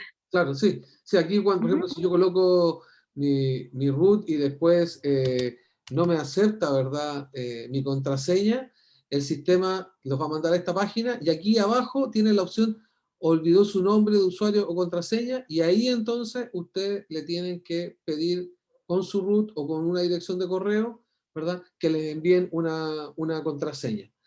Si es que no les llega respuesta, y nos ha pasado, a veces es porque el correo electrónico que tienen registrado en el aula es distinto al correo que están ingresando acá. Por ejemplo, si ustedes han hecho cursos antes en el CPIB y cuando se registraron por primera vez lo hicieron con un correo Hotmail y ahora están usando un correo Gmail, entonces le está mandando la contraseña a ese correo que registraron la primera vez, ese correo Hotmail. Entonces, en esos casos, ¿verdad?, que no estén pidiendo que le envíe la contraseña y no le esté llegando, ahí le escriben al tutor o me escriben a mí directamente y nosotros le pedimos al CPIP que les cambie el correo y que les restaure la nueva contraseña. Porque no tenemos, nosotros no podemos hacerlo eso directamente, lo tenemos que pedir al CPIP, pero es relativamente rápido si que tienen ese problema. ¿Ya? Jaime, Alejandra. Alejandra Pinto. No sé si pudieras volver a la plataforma y mostrarle a los participantes el foro consultas, porque siempre ahí tenemos dos foros y uno es de los uso exclusivo del tutor, ¿cierto? Que es el foro novedades y en el foro consulta, para que desde ahí ellos sepan que es el medio oficial para comunicarnos con consultas y presentaciones, ¿no? O dudas respecto del trabajo. Están abiertas las otras vías, pero ese sería el medio oficial para poder comunicarnos, ¿verdad? Sí, correcto. El foro, como dice Ale, bueno, yo tengo un perfil que me permite ver todas las aulas.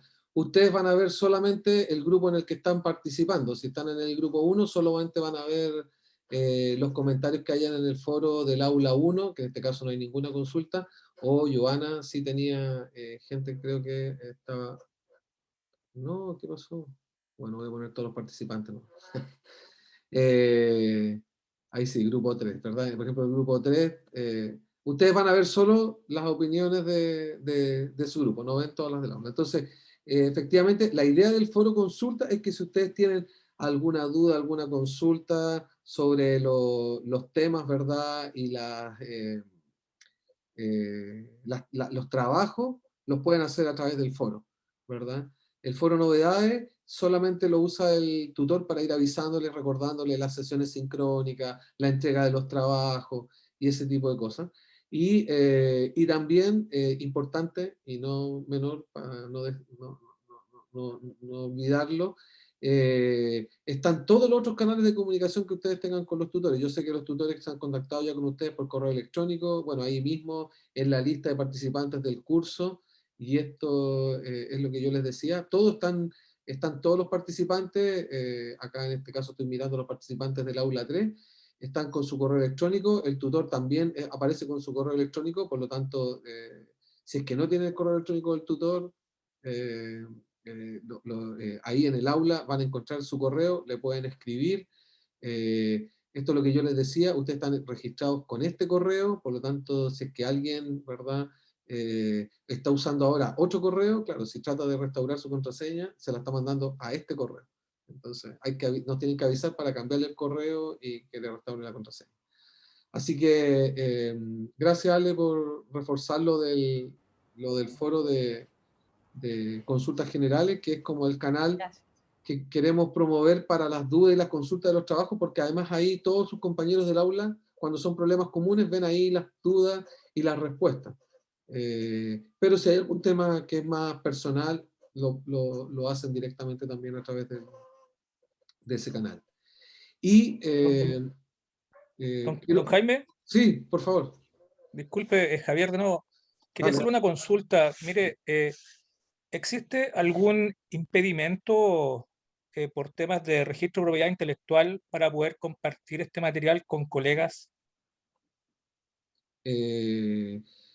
Mira, yo entiendo que no, mientras tú referencies cuál es la fuente del material, ¿ya? Estos materiales son del Ministerio de Educación, son materiales públicos, por lo tanto tú perfectamente este material lo puedes utilizar y socializar en tu establecimiento sin ningún problema, solo teniendo el cuidado de referenciar de dónde lo obtuviste. Pero, hacer la referencia Sí, adecuada. pero lo puedes ocupar sin ningún inconveniente. ¿Ya? Muchas gracias. De hecho, hay ahí algunas actividades que ustedes van a encontrar más adelante donde los invitamos a hacer algo parecido en su unidad educativa. No sé si hay más dudas, consultas, preguntas. A mí me queda una cosa más que quería compartirle. pero no sé si hay alguna duda. Bueno, miren, estamos en una circunstancia súper especial, producto de la pandemia, con suspensión de clases presenciales, trabajando a distancia, etc. Este curso estaba pensado originalmente para hacerse de manera semipresencial, vale decir, que no fueran sesiones sincrónicas, sino que fueran sesiones presenciales donde trabajamos, y de hecho todas las versiones anteriores fueron así.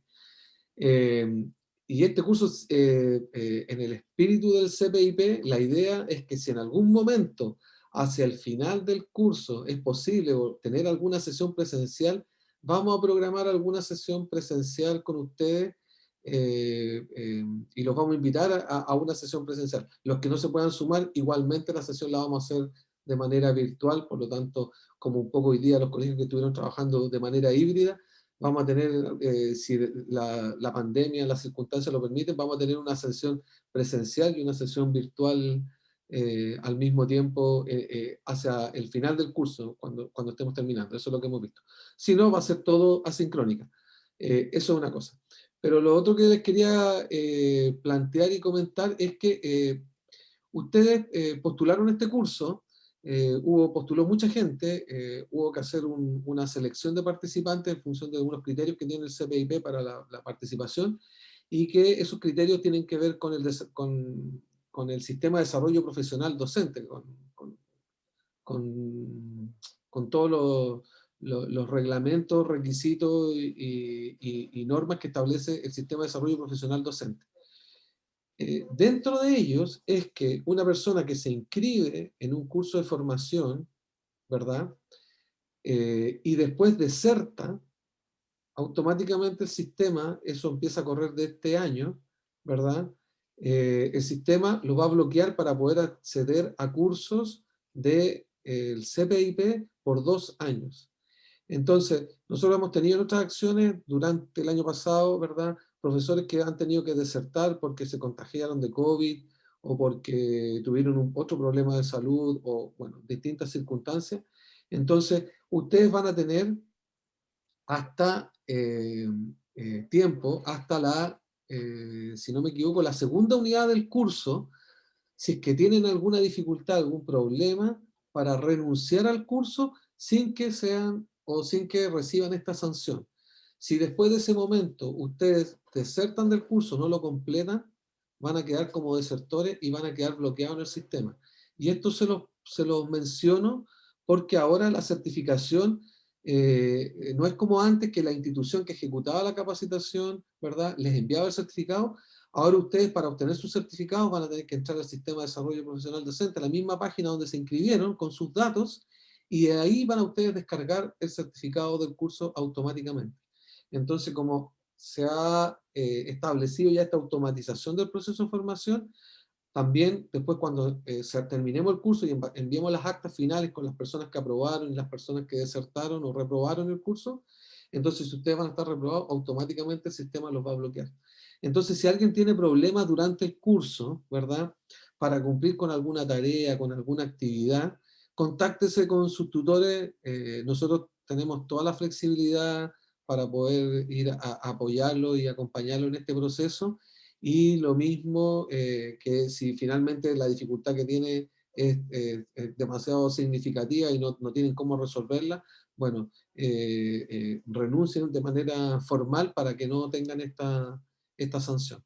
Así que quería compartirle eso. Al final esperamos que todas las personas que están comenzando el curso, al final del curso lo terminen y sean agentes de cambio y de promoción del cuidado y el respeto de los derechos humanos en sus comunidades educativas. Por lo tanto, la invitación es a que aprovechen al máximo esta actividad, y cualquier duda, consulta, problema, estamos aquí para ayudarles y para acompañarles. Así que no sé si hay alguna otra duda, consulta. De no ser así, queremos ser respetuosos de los tiempos de todos. Dejamos hasta acá la sesión de hoy, agradeciéndole su participación y su asistencia.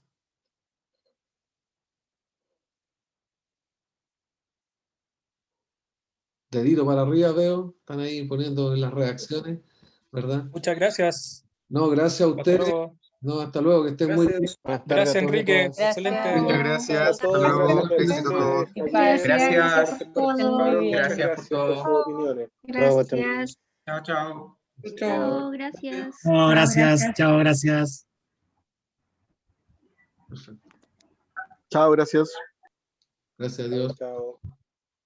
Chao, gracias. Gracias. Adiós. Hasta luego.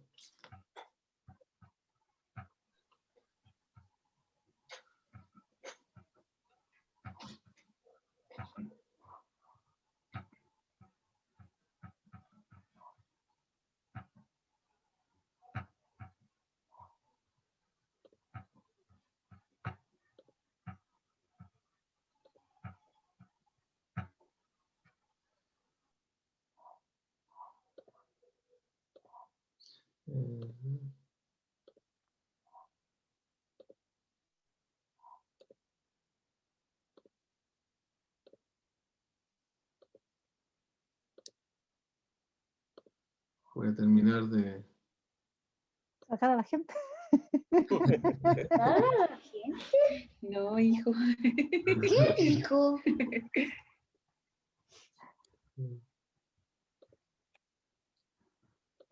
¿Y ahí por qué estáis encerrando a los verdes? Sí, ese es otro atributo. Ahí no se encierran los verdes. ¿Aquí? Solo en eso. Ya. Los verdes. Ahí estamos todos. Ahí estamos los que estamos.